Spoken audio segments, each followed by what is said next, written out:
கனிமுல்ல சஞ்சீவ சுட்டுக் கொல்லப்பட்ட வழக்கில் முக்கிய சந்தக நபரான இசாரா சம்பந்தி யாழ்ப்பாணத்தில் தங்கியிருந்த வீட்டில் விடுதலை புலிகள் அமைப்பு பயன்படுத்திய 2 கைத்துப்பாக்கிகள் மற்றும் வெடிமருந்துகள் கண்டுபிடிக்கப்பட்டதாக கொழும்பு குற்றப்பிரிவு தெரிவித்துள்ளது.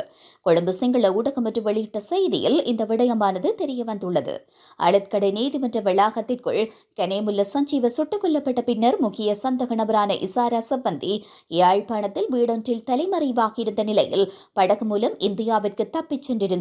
இதனை அடுத்து அவர் நேபாளத்தில் கைது செய்யப்பட்டு நாட்டுக்கு அழைத்து வரப்பட்ட நிலையில் விசாரணையின் அடிப்படையில் யாழ்ப்பாணத்தில் தலைமறைவாக இருந்த வீடு சோதனைக்கு உட்படுத்தப்பட்டது. இந்த நிலையில் குறித்த வீட்டில் விடுதலை புலிகள் அமைப்பு பயன்படுத்திய 2 கைத்துப்பாக்கிகள் மற்றும் வெடிமருந்துகள் கண்டுபிடிக்கப்பட்டதாக கொழும்பு குற்றப்பிரிவு தெரிவித்துள்ளது. இதனையடுத்து சம்பவம் தொடர்பில் முன்னாள் விடுதலை புலி உறுப்பினர் என்று சந்தேகிக்கப்படும் நபரும் போலீசாரால் கைது செய்யப்பட்டார்.